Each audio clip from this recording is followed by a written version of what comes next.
बिस्मिल्लाहिर्रहमानिर्रहीम।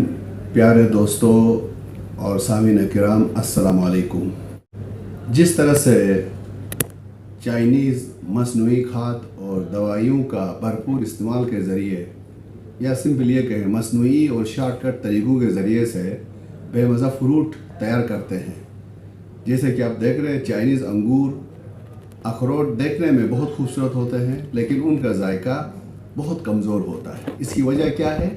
इसकी वजह वो मसनूई और शॉर्टकट तरीके हैं, जिससे पैदावार तो बढ़ती है लेकिन उसका जायका और क्वालिटी कम होती है। इसी तरह से हमारे पाकिस्तान में हमारे वालिदैन और असातिज़ा शॉर्टकट और मसनूई तरीक़ों से बच्चों की ज़हनी सलाहियतों और IQ को तेज़ी से बढ़ाने की कोशिश में उनके अज़हान पर गैर ज़रूरी दबाव डालते हैं, जिससे ज़हनी तौर पर बांझ, बेसुरे, बेमज़ा और बदतीनत अफराद पैदा हो रहे हैं।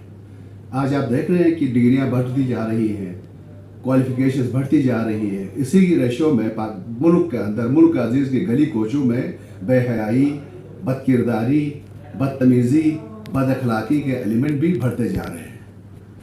बच्चे कहीं वन व्हीलिंग के ज़रिए बेमौत मर रहे हैं, कहीं छोटी छोटी बातों पर लड़ाई में एक दूसरे की जान के पीछे पड़ जाते हैं। अभी इसी ईद पर पता चला कि ईद की नमाज के फ़ौरन बाद दो पढ़े लिखे नौजवानों में किसी छोटी सी बात पर तलक कलामी हुई और चाकू का वार हुआ, जिसके नतीजे में एक जान ज़ाया हो गई। तो मेरे प्यारे दोस्तों, मेरी आपसे हम्बल गुजारिश है कि इंसानों को, इवन पौधों को भी अपने फितरी अंदाज से डेवलप होने दो, नशोनुमा पाने दो। बच्चों को जल्दी कामयाब इंसान और कमाने वाला मशीन बनाने की खातिर वालिदैन और असातिज़ा को उनकी शख्सियत पर गैर ज़रूरी असर नहीं डालना चाहिए, क्योंकि इससे उनकी शख्सियत बर्बाद हो जाती है।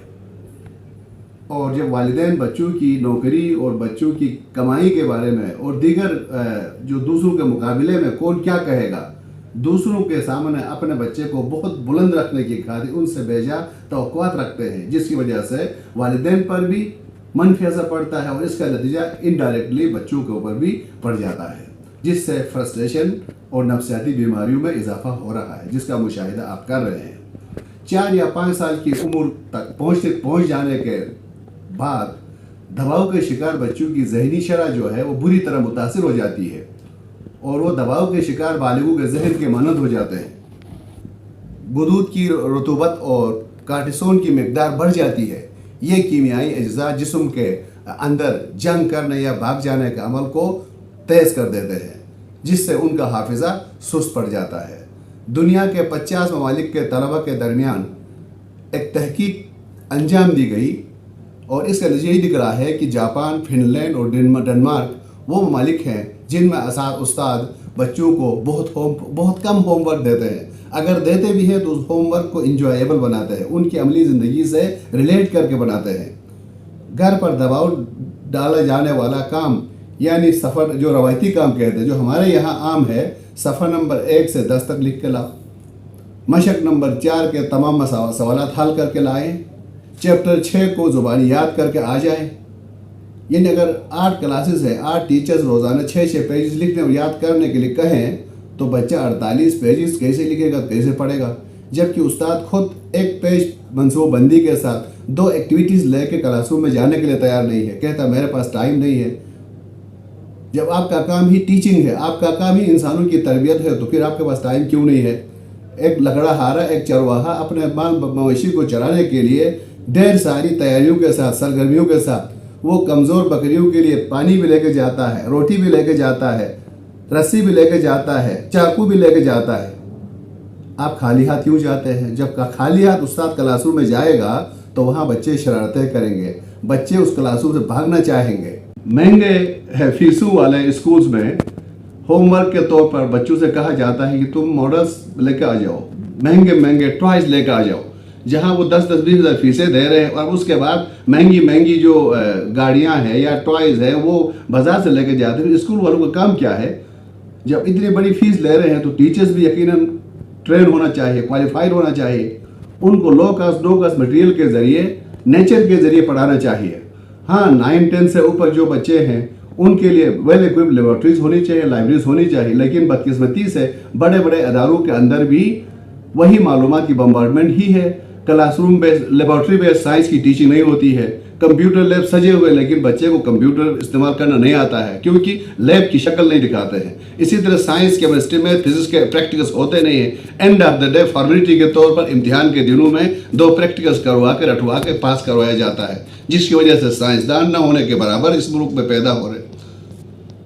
تو میرے پیارے دوستو, ہوم ورک کی اہمیت سے کوئی انکار نہیں ہے, لیکن ہوم ورک واقعی ہوم ورک ہونا چاہیے, دلچسپ ہونا چاہیے, بچوں کی عملی زندگی سے مربوط ہونا چاہیے, مہنگا نہیں ہونا چاہیے, افورڈیبل ہونا چاہیے,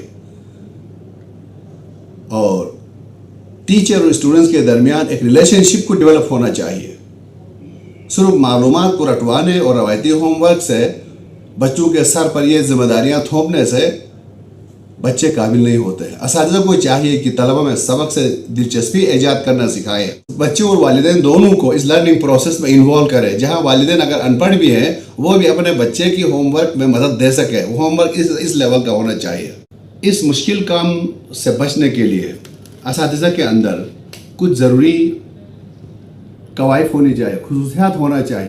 ٹیچنگ ایک آسان کام نہیں ہے. اس کے لیے مکمل تیاری کی ضرورت ہے, پلاننگ کی ضرورت ہے, اور خاص طور پر کچھ چیزوں کا شناخت ہونا ضروری ہے. تب جا کے بچے کی شخصیت, اس کی ہولسٹک ڈیولپمنٹ انشور ہوگی. وہ اہم پوائنٹس کون سے ہیں؟ پہلے استاد کو اپنی ذات کے اپنے رول کی پہچان ہونی چاہیے, اور اس کے بعد جو پڑھانے جا رہا ہے اس علم کی, اس سبجیکٹ کی پہچان ہونی چاہیے. طالب علم کی شخصیت کی پہچان ہونی چاہیے, اور جو تدریس کر رہا ہے, جس سبجیکٹ اور ٹاپک کو پڑھا رہا ہے, ان کے آبجیکٹیو سے واقفیت ہو, اور ان آبجیکٹیوز کا عملی زندگی میں کیا تعلق ہے وہ معلوم ہونا چاہیے. ٹیچر کو لیبارٹریز اور لائبریریز کی بہتر استعمال کی اہمیت اور استعمال کا طریقہ کار سے واقف ہونا چاہیے. سوالات کو ڈیزائن کرنے اور ان کا جوابات بہتر انداز سے پازیٹیولی بچے سے ایکسپلور کرنے کا طریقہ آنا چاہیے.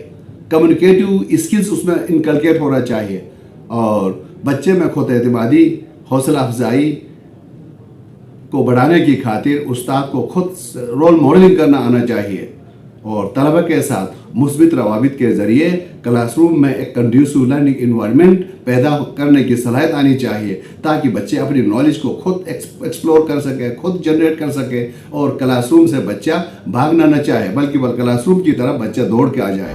تو اللہ تعالیٰ ہمیں توفیق دے کہ ہم ایک اچھے ٹیچر کے اوصاف اپنے اندر پیدا کریں, اور پوری ذمہ داری کے ساتھ کلاس روم میں تدریس کے لیے جا کر بچوں کی مستقبل کو یقینی بنانا چاہیے. والسلام علیکم ورحمۃ اللہ وبرکاتہ.